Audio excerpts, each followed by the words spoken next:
ሰላም ለእናንተ የፕሮግራማችን ተከታታዮች ይህ የመዳን ቀን የተሰኘው ሳምንታዊ የቴሌቪዥን ፕሮግራማችን ነው። እንደምንከርማችኋል እግዚአብሔር የተመሰገነ ይሁን። የወንድማችን የፓስተር ለማ አሰፋ ዛሬ ደግሞ ካለፈው ሳምንት የሚቀጥለውን የፓስተርን ምስክርነት ይዘንላችሁ ቀርበናል። እስከ መጨረሻው ድረስ ተከታተሉ። ጌታ ይባርካችሁ። እኔ ምሳሌ በላ ከገባው እንኳን ከየክፍለ ጦሩ ሲም ለሚመጡ መታወለቃማ በቃ ትርምስምስ ነው። ሳፋት ምሳ ማልበላበት ጊዜ አለ። ጫማ ለማውለቅ ጊዜ ማታገኝበት ጊዜ አለ። በእንደዚህ አይነት ሁኔታ ካንዱ ከኛ ሻለቃ ሪፈር ተደርጌ የሚቀጥለው ሆስፒታል ሪፈር ይባላል ብዬ አስቤያለሁ። አይፈቀድም። እንደው እንዲህ አቋም ኖሮች ጥንካሬ የሰራሽ እየወጣሽ እየወረድሽ እየጻፍሽ ስንት ነው ሜንታሊ ፊዚካሊ አይ ካን ኔቨር ኢማጂን በዚህ መንገድ ይመጣል ብዬ አላሰብኩም። ሄጄ ተናገርኩ። ሻለቃው እንደዚህ አሞ ኬዝ አለብኝ ህክምና አልኩት። አልችልም ማለትና ሪፈር አለ። ሪፈር ስል አዛዡ ኮሎኔሉ ጋር ነው የሚልከው። ኮሎኔሉ እሱ ነው እስከ መጋደል ድረስ የሚደርሱት ሌላው ጋር እኔ እንትን ስለው ግን ፈቀደልኝ። ይሄ ተአምር ሊሆን ነው። እኔ እንትን ካልኩ በኋላ የሚቀጥለው ወደ 6 ደረጃ ያለ የጦር ኃይሎች የሚወክል ትልቅ ሆስፒታል አለ። ሪፈር አይደረግም። ምንም ሞት ይመጣ ሪፈር አይደረግም። በተለይ በኖርማል ኬዝ ላይ የለም። በጥይት የተበሳሱ ራሱ ሪፈር ሳይደረግ ነው የሚወጡት። እንትኑም አይመችምም። ስፒድ ላይ ብዙ ያው ጦር ግንባር ላይ ያለ ሁኔታ ስለሆነ ይሄንን ብዙ ትኩረት አልተሰጠውም። ከዛ እያለ 3ኛ ደረጃ ድረስ እየሄድኩኝ ሚራክል እንደሆነ ገባኝ። ፋይናሊ ሪፈር ካለም በጣም ከተባለም ሪፈር የሚለው ያ ባትሳሮ ይባል ቦታ ላይ ያለ ከባድመ መጣ ብሎ አዲ ሀገር ላይ ሪፈር ካለም ያ ክፍል ነው ሪፈር የሚለው። እንግዲህ ሜንታል ኬዝ ላይ እዛ ጋር የሚደረግ ነገር የለም። እኔ ያን አላውቅም። እግዚአብሔር በዛ ሁኔታው ሳሳልፈኝ ገብቼ እንትን ልል ስል ሰልፍ ይዤ በዚህም ብዙ ሰዎች ተሰልፈዋል። ዶክተሮች ደግሞ እንዲም ተሰልፈዋል። ሲቪል ዶክተሮች አሉ በዘመቻ የሚሰሩ በቃ የትልቅ ባንጋሎን ትልቅ አዳራሽ እንደዛ ነው። ወዲያው የሚቀጥለው ላይ እንደዚህ ልገባ ስል 3 4 5 እንትናል። በዚህም በኩል 3 4 5 አለ፣ በዚህም 4 5 አለ። እኔ ሲደርሰኝ አንዱ ጋር ልደርስል ቆያለኝ። ከፊት ለፊት ያለ አንድ ወጣት ዶክተር አሳየኝ። ወጣት ዶክተር እና ሻለቃ ዶክተር ሲጣሉ አሳይ የሆነ የሕክምናውን እንትን የሚተረንፈው ሚሊተሪ ዶክተር ነው እና ተጽዕኖ አድርጎባቸው ኤክስክሪቶሩ እንትን ሲል አሳየኝ። እዛ ጋር ሄዳለኝ። ሌሎችን አስቀደምኩና እሱ ጋር ክፍት እስኪሆን እስኪረጋጋ ጠበቅኩና እሱ ጋር ሄድኩኝ። ሶሻል ፕሮብለም አለኝ በለዋለኝ። ሶሻል ፕሮብለም ሪሊ አለኝ። ይሰብካል ተብዬ ምን ተብዬ አጋንንት የሚይዟቸው ጸልዬላቸው እንትን ብዬ ብዙ ነገሮች ነበሩና ብዙ ተጽዕኖዎች ነበሩ። ሶሻል ፕሮብለም አለኝ። አእምሮዬ ከዚህ የተነሳ ፈንክሽን ማድረግ አልቻለም አልኩት። ኦኬ አለና ወዳ አስገብቶ ማከረኝ። ምን አለኝ? ወዳው ያለው ሁኔታ ጻፈና እሱ ሊጽፍ እንደሚችል ሌሎቹ ሊጽፉ እንደማይችሉ ጌታ ያውቅ ነበር ማለት ነው። ስታምፕ ማድረግበት ሲሄድ ስታምፕ አስተረኩና ተመልሼ ወደ ክፍሌ ሲሄድ ጦርነት ጠበቀኝ። አይደረግም። ዶክተሩም ሌላውም ወይ ሌላ ነገር ነው የሚደረገው ወይ ስር ነው ሌላ ነገር የሚሆነው። ሄልዚ ሆኖ 24 አወርስ ቢሰራ ያልደከመው ሰው እንዴት ብሎ ነው ሪፈር ይባላል? እዚህ ጋር ጥይት የበጣጠሰው ሪፈር ሳይደረግ you can't imagine ሱፐርናቹራል ካልሆነ በቀር በናቹራል ወይ I can't imagine። ለዚህ ነው እኔም እግዚአብሔር ሲሰራ ራሱ ማመን እያቃተኝ ይሄድ ነበር። እኔን በቃ አንተ እዚህ ሎጂስቲክ ግንባር ላይ አረጋለሁ። ግንባር ላይ እዛ ቦታው ላይ አረጋለሁ። በርግጥም ደብዳቤ ጽፏል። ዋናው ምሽጉ ጋር ትሄዳለህ። የሚገርመው ሪፈራል ወረቀቱን መልሶ መስጠቱ እንኳን ሪፈራል ወረቀቱን መቅደድ እኔንም ሊቀድ ይችላል፣ ችግር የለውም። ቦታው የጦርነት ቦታ ነው። ባለው ሚሊተሪ አስተሳሰቡ እርምጃ መውሰድ የሚያስችል ነገር ነው። በመንፈሳዊ ነገር ልክ ይሁን እንጂ እግዚአብሔር ጣልቃ ይግባ እንጂ በሰዎች አስተሳሰቡ እኮ ትክክል እኮ ነው። ኮማንደር ነው። በዚህ ጤንነት ሆነ እንዴት ብለሽ ነው የምትሄጂው? አእምሮ እንትን ቢልም ልትሄጂ እንደዛ ጻፈ። የሚገርመው የዛን ቀን እንዳልሄድ ቁጭ በል ቤት አለኝ ጌታ። ከኔ ስራ የሚሰሩ አሉ ሰራዊቶች አምሳለቆች አሉ። እነሱ ያን አንድ ልጅ ያደረጉ የዛን ቀን ላናግረው ሐሳብ ሲመጣልኝ አትሂዳለኝ ቆየ። ከ3 ቀን በኋላ አሁን ሂድ ሲለኝ ሄድኩኝ። ከ3 ቀን በኋላ እሱ ወጣ ብሎ ነው ያለው፣ እየታጠበ ነው። ያለ ምክንያት ዝም ብለሽ አትሄጂም። ትጥቅ ይዘሽ ምን ይዘሽ ስትሄጂ ብዙ እንትኖች አሉ። በተለይ ደግሞ እንደዚህ ከተቃቃርሽ የመረረው ምንም ነገር የሚል ስላለ እና ትጥቄን አስቀምጬ ባዶዬን ሄጄ ሰላም አልኩት። ጸጉሩ እየታጠበ ነበረ። እከሌ እየመጣ ነው ብሎ ሲለው አጃቢው እና ካለው ነው ዝም የሚለን። ሄድኩኝ። ከዛ ተናገርኩኝ። እኔ እኮ እንደዚያ ነገር አላውቅም። ማቆም ሰው የለም፣ ምንም ሰው የለም። ነገር ግን ሳምንት ሄደህ ትመጣለህ፣ ቤተሰብ ጠይቀህ ትመጣለህ እኮ ብለኸኛል። ይሄ ነገር ባይሆን ኖሮ እኔ ሄጄ ስመጣ በዛው አልጠፋም ከፈለኩኝ ስለው ያ ቃል ቀይረው። እኔ የምናገረው ቃል እግዚአብሔር ለሱ የሚተረጉም ሌላ ነው። ሳምንት ትሄዳለህ የተባለው ውስጡን የተደበቀ እዚሁ እንዲቆይ ግን ሄጄ ስመጣ እዚሁ ትቆያለህ፣ ቢያንስ ናፍቆቱን ይወጣ ነው። ያንን ነው እሱ የሚተረጉመው። እኔ ባላቅም ሳምንት ትሄዳለህ ብለኸኝ አልነበረም የሚለውን አሁን ልቀቀኝ የሚል መስሎታል። በቃ እኔ ነገ እንትን ስለሚሄድ ለስብሰባ አዲስ አበባ ስለሚሄድ ከኔ ጋር ትሄዳለህ አለ። ላንድ ክሩዘር እኮ ነው የሚነዳው። ከዛ መቀሌ ድረስ እንድንሄድ ይሄንን ሲነግረኝ ማንም አላመነ። ልጆቹ መጥቼ ስነግራቸው አሉ በቃ ቶሎ በል ሰነድ አሁን ለመረካከቢያ ቶሎ ፈጥነህ ሰነድ፣ ምክንያቱም ተመልሰህ ሰነድ ምናምን ተባብለው እንትን እንዳይሉ እዚያ ያመጣውን ነገር በሙሉ ለኔ ያስረክባል። 10 አለቃ ግርማ ይባላል ለሱ እንዳስረክብ ሌሊቱ ሙሉ ስንሰራ ቆየው። ሌላ ምንም ነገር ይዘህ አትሂድ፣ ሻንጣውን ብቻ ይዘህ ሌላ ጉድ ካል ሌላ ነገር ውስጥ ይገባል። እሺ ብዬ ትንሽ ነገር ብቻ ይዤ ሄድኩኝ። መቀሌ ድረስ አብረን ከሄድን በኋላ እሱ ከመቀሌ ወደ በአውሮፕላን ወደ እንትን አዲስ አበባ ገባ። እኛ እንጆይ እያደረግን በትክክለኛ ሪፈር ተብለሽ ብትሄጂም እኮ በመኪና አትሄጂም። ታንክ ሲሄድ ምን ብለሽ ሞተሽ ምን ትለሽ ነው? በምን ሄዳችሁ እናንተ? በላንድ ክሩዘር። እሱ በፕሌን ሲሄድ እኛ ኦኬ በሱ የሱን ከመቀሌ በኋላ እኛ እስከ አዲስ አበባ መጣን። አዲስ አበባ መኪናውን ስለሚፈልገው ማለት ነው። ከመጣን በኋላ ወዲያው ሄጄ ጦር ኃይሎች ሳስገባ ሳይካትሪ ዋርድ አስገቡኝ። አሁን ከመጣ በኋላ ሳይካትሪ ዋርድ እንትን ሲሉኝ እኔ ላይ ከዚህ ከመጣው ጌታ ወይ ጠፋለሁ ወይ ካልሆነ አልኩኝ። ግን እግዚአብሔር ሐሳብ ያ አይደለም ቆይ ነው ያለኝ። አሁንም እምቢ ብዬ ምን ሄድኩኝ እነሱ ጋር ሄጄ ስራውን ለመርዳት እኔ በቅንነት ለመርዳት እንትን ለምን መጣ ብለው ለካ ሌላ ነገር ውስጥ ነው ያሉት። ከዛ 15 ቀን አልፎ አንድ 20 ቀን ሊሆን ሲል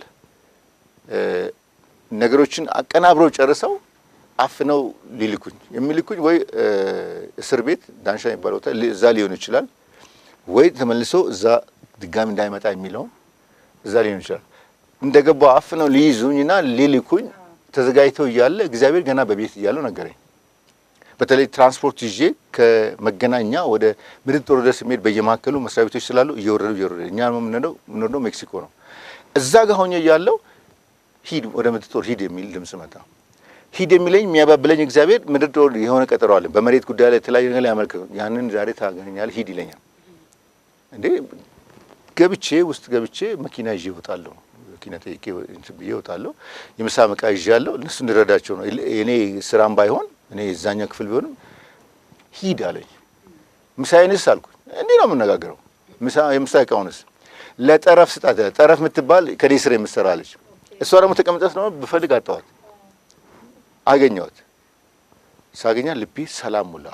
ሲግናሉ ገባኝ። ጠረፍ ይሄንን ቦርሳ ይዘሽ የምሳ ነው እመጣለሁ ትንሽ እመጣለሁ አስገቢያለሁ። ምክንያቱም እኔ ቮለንተሪ ነው የሚሰራው እንጂ ሊሰራም አይገባኝ ልርዳቸው ብዬ ነው የስፔር ፓርቱን እንትኖች። እነሱም ሌላ አቅደዋል። ከዛ እዛ ሲሄድ ምድር ጦር መግባት ሄድቼ ጦር ኃይሎች ሰተቲቤ ገባው። ለምን እንደምገባ ሳላውቅ ምድር ጦር እንድገባ ነው አይዲያ የሰጠኝ። እዛ ስገባ ከስንት ጊዜ ጀምሮ አድሚት ያደረገኝ ሰው አንተ የጠፋ አድሚት ተደረገ ሪፈራል ሽትን አሁን ይቻላል ይበለው አለኝ። አሁን ይቻላል በቃ እዛው ጠብቃለኝ። ሄድኩኝ። አድሚት አደረገኝ። ጠብቆ ስንት ሰዓት ላይ እንድተኛ አደረገኝ።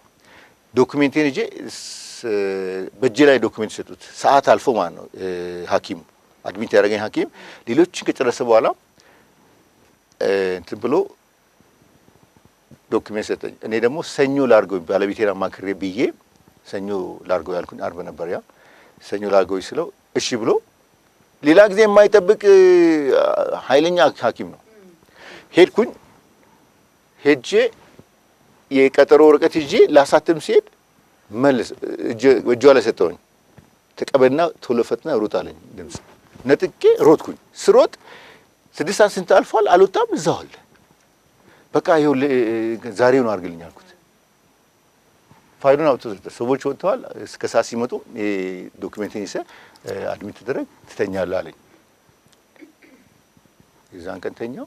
ሲተኛ የዛን ቀን እዛ ስላልገባው አገር ሲፈልጉ ቆይተው ተኝቼ ባለበት ኔክስት ዴይ መጡ። አንድ ጋንታ ጦር ይባል በቶዮታ ላይ 9 ሆነው የመጡት በቃ እኔን ለመሸኘት ለመላክ ነው። እኔ በሕክምና በመጣም ያን ሊያደርጉ አልነበረም። በርግደው ገቡ። የሳይካትሪ ዋርድ እብዶች በሙሉ ወጡ። የዛን ጊዜ ሆስፒታል ሙሉ በእግር ቆመ። በቃ ለኔ እግዚአብሔር ሐኪሞቹና ሌሎችን ዊትነስ እንዲያዘጋጅልኝ ሆነ። ጉዳይን አይተው ሪፈር ማለት ከሪፈር ባልፎ ቦርድ እንዲባል ወደዛ ነገር ላይ እግዚአብሔር ያዘጋጅልኝ። በዛ ሁኔታ እነሱም ያን ሽንጥ ገትረው እንደዚህ አይነት አስቸጋሪ የታመመ ሰው እንደዚህ የሚሉ ብለው ፋይናሊ ወደ ቦርድ እንዲቀርብም ብዙ የእግዚአብሔር ረዳኝ። በዛ በኩል ነው ቦርድ ቀረብኩኝ። ከቦርድ በኋላ ይዤ እንትን ለክፍሌ ነው እንትን የሚሰጠው ስሰጥ ያ ነገር ሌላ ሆነ። እንደገና 3 አመት ሙሉ 91 ላይ የመጣው ሰውዬ 92 ላይ የመጣው ሰውዬ 93 ላይ ነው ጦር ፍርድ ቤት መቅረብ አለበት ተብሎ ስንት ጊዜ ብዙ ነገሮች በዛ ነገር አለፉ።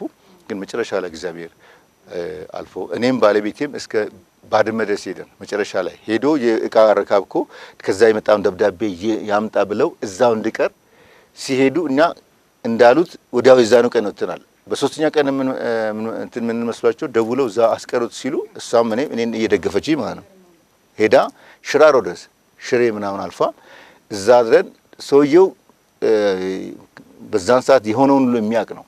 የኔንም አግሎት ያውቃል። ፈጥኖ ቶሎ አትሞን ብሎ ደብዳቤ ከላከልም ከሰጠን በኋላ እኛ ከመጣን በኋላ ነው እሱን እንትን ያሉትና የደወሉለት ኢትስ ቱ ሌት መተን ደብዳቤው ሰጠን። በዛ ሁኔታ ሳይወድ በግድ እንዲለቀቅ ተደረገ። እግዚአብሔርም ጣልቃ ገባና ቦርድ ወጣው። በዛ ሁኔታ ይመስገን። እንዴት ታዲያ ወደ አገልግሎት ገባ?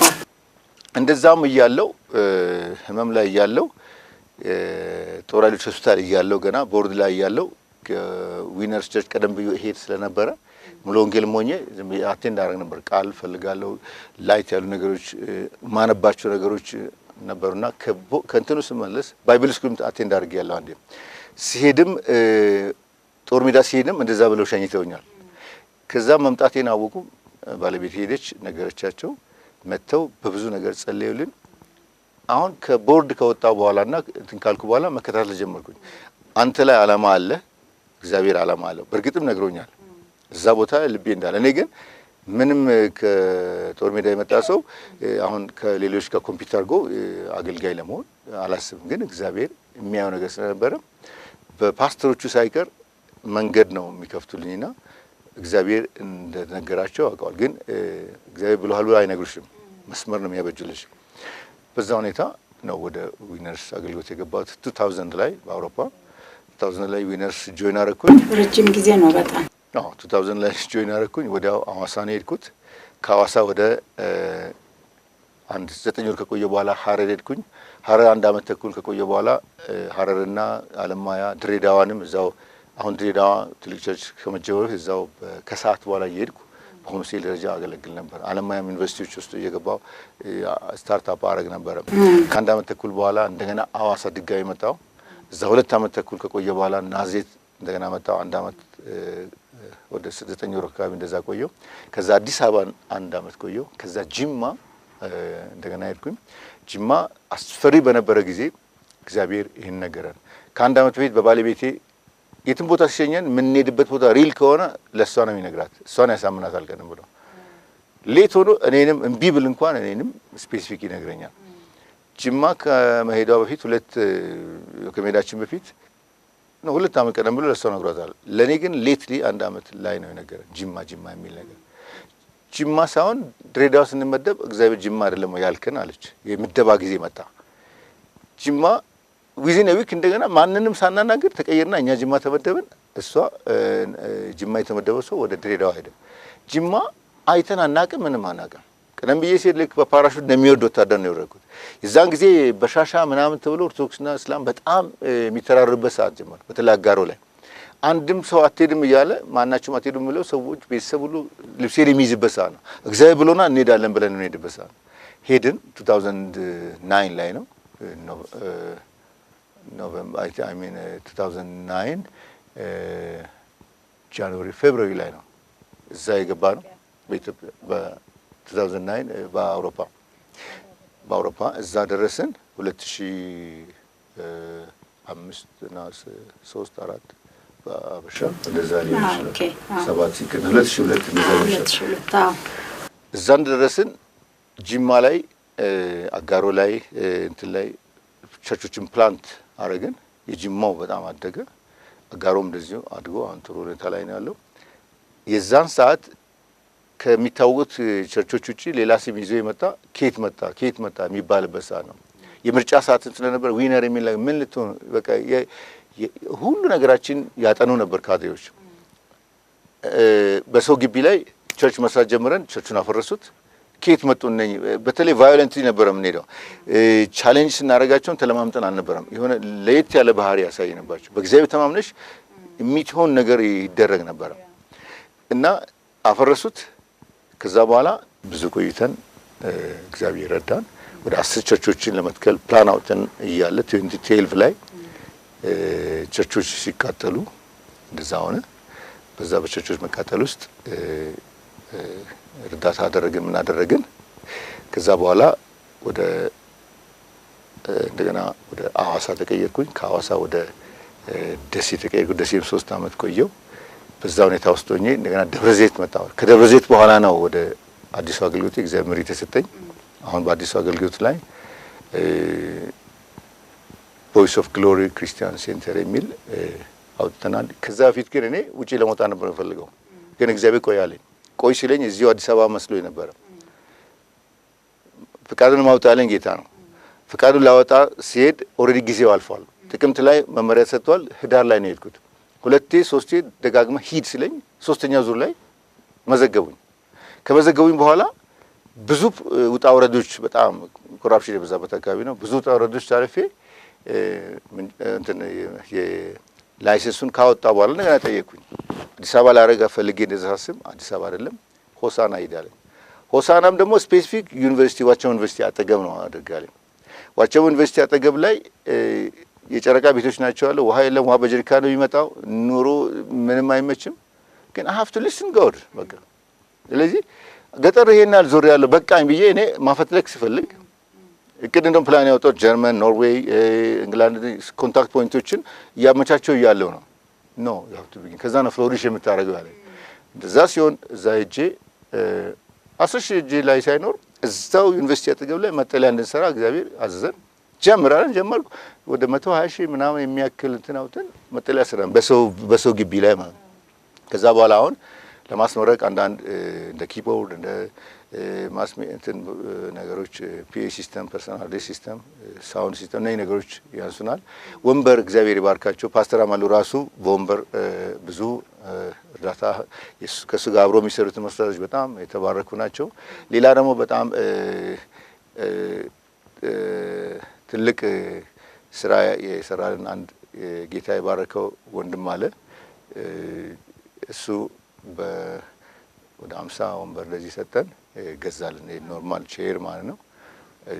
እግዚአብሔር እጅግ አብዝቶ ይባርካቸው።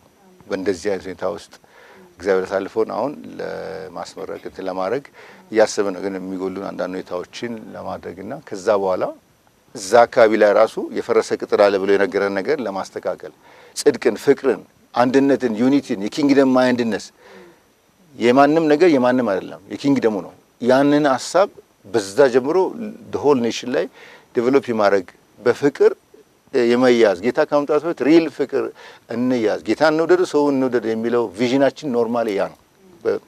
በዩኒቨርሲቲ ውስጥ ከተማርነው ኖሌጅ ከእምነት ከነኚህ አልፎ የበለጠው ሌላው ነገር ግን ምንድነው እውነተኛ ሪል የሆነ ፍቅር እንያዝ ብልት ነን አካል ነን ከተባባለን ምንገፋፋበት ነገር የለም እየተቀራረብን ዓለም የሚቀናበት ተጽዕኖ ማምጣት ኪንግደሙ ቸርቹ ይችላል የሚል ነገር አለ ከዛ በኋላ ጌታ ወዴት እንደሚወስደን እንግዲህ እኔ እንደጓጓሁት ገና ዊነርን ጆይን ሳደርግ እንደውም ወደ ውጭ ሄዳለሁ እንደዚህ አገልግሎት አሰፋለሁ ያልኩት ሳይሆን በዚህ ሁኔታ ነው ያለው እግዚአብሔር እዚህ ድረስ አድርሶናል ጌታ ይተባረክ ይሁን አሜን መልካም ነው እግዚአብሔር አሜን ዋው እግዚአብሔር አምላክ ይባርክ አሜን በጣም ደስ የሚል በእውነት ሙሉ ቀን ቢሰሙትም በጣም የሚያስገርም ምስክርነት ነው ጌታ አምላክ ይባርክ ሜቢ ባጭሩ አንድ ደቂቃ ለተመልካቾች የምታስተላልፈው መልእክት ይኖራል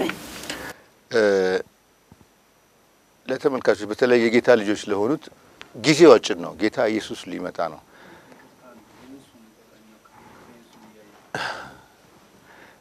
አንድ ነገር ማለት የምፈልገው በተለይ የክርስቶስ አካል ለሆነው ብልቶች መሆናችንን ይበልጥ ምናጎራበት ጊዜ ነው ብልት ለሌላኛው ብልት እንደሚያስብ ለዛ እንደማሰብ የሚገባን የክርስቶስ ፍቅር ፕራክቲስ ብናደርግበት ጊዜ ነው ዓለም ግማሽ ጌታን ግማሽ አድርገን መኖር ለምናቆምበት ጊዜ ነው ጌታ ሊመጣ ባለበት ሰዓት ላይ ምድሪቱ ላይ የእግዚአብሔር ሐሳብ እንዲፈጸም የእግዚአብሔር ክብር እንዲመጣ ክብር ካለ ከፈውስ ያልፋል ክብር ካለ ከሙታን መነሳት ያልፋል የእግዚአብሔር ክብር ሲመጣ ዋናው ፈርሃ እግዚአብሔር ምድር ላይ ይወጣል ኃጢአተኛ ኃጢአት ይወቀሳል ሌሎች ነገሮች ገንዘቡም ሌላውም ስኬቱም ምድር ላይ ገዢነቱም እነዚህ ነገሮች ሁሉ እግዚአብሔርን ከመፍራትና ክብሩን ከመጠማት ጋር የሚሆን ነገር ክብሩን እየተጠማን ነገርን ከወንድማማች ጋር ያለው ፍቅር እንዲደበዝዝም ካልን የምንወልዳቸውም ልጆች የምናስነሳቸው ሰዎች ኪንግደም ማይንድድ የሆኑ አይሆንም ስለዚህ የኪንግደም ማይንድ ይዘን እዛኛውን ቤት ያለ የኔ ነው እዚህም ያለው የኔ ነው ይሄንን እንድናስብ ይፈልጋል እግዚአብሔር nothing is private እቃዎቻችን ፕራይቬት አይደሉም ቸርች ብንመሰረት ህንጻዎች ቢኖሩ እቃዎች ቢኖሩ የኪንግደሙ ነው ሌላኛው የመጠቀም ራይት አለው እንደዚያ ነገሮች አላየውም የተለያዩ የድኩባቸው ከተሞች ላይ ይሄንን ቻሌንጅ አድርጌ ያውቃለሁ እዛኛው የሚጎዳ አገልጋይ እዚህ ጋር ካለው እኔ ካለኝ ቢቆርስስ ደሴ ላይ ያንን ፕራክቲስ አድርገናል ጅማ ላይ ያንን ፕራክቲስ አድርገናል እንደዚህ ነገሮች የሚሰሙ ጅማና ደሴ ያሉ ሰዎች ያውቃሉ ስለዚህ የኪንግደም ሜንታሊቲ ቢልድ እናርግ የክርስቶስ አካለት ሜንታሊቲ የት ምንም ይዘን የምንሄደው ነገር የለም ዛሬ ክራይስት ቢመጣ ምንም ይዘን የምንሄደው ነገር የለም ስለዚህ ያለው ነገር በሚጠፋ ነገር የማይጠፋ ነገር እንሰራ በጠፊ ትንሽ ይሁን ጊዜያዊ በሆነ ነገር ዘላለም ነገር እንሰራ ማይንዳችን ይቀር ሰልፊሽ መሆን እንተው ስለዚህ ይሄንን ለኪንግደሙ ለመሪዎችም ለሁሉም ይሄንን አስተላልፋለሁ እግዚአብሔር ይባርካችሁ አሜን አሜን አሜን እግዚአብሔር አንተንም ይባርክ ሁሉ ያለው ሁሉ የተባረከ እግዚአብሔር ደግሞ በቃ ይሄንን የጀመርከውን አገልግሎት ጉልበት አቅም እንድታገኝ ደግሞ እንዲረዳኛም ጸልይልሃለሁ ሁሉ መንገድ ጌታ በሩ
የፕሮግራማችን ተከታታዮች የዛሬው ምስክርነት በዚህ ላይ እንፈጽማለን። በሚቀጥለው ሳምንት ደግሞ በሌላ ፕሮግራም እስከምንገናኝ የጌታ ጸጋና ሰላም ከእናንተ ጋር ይሁን። ደህና ሁኑ።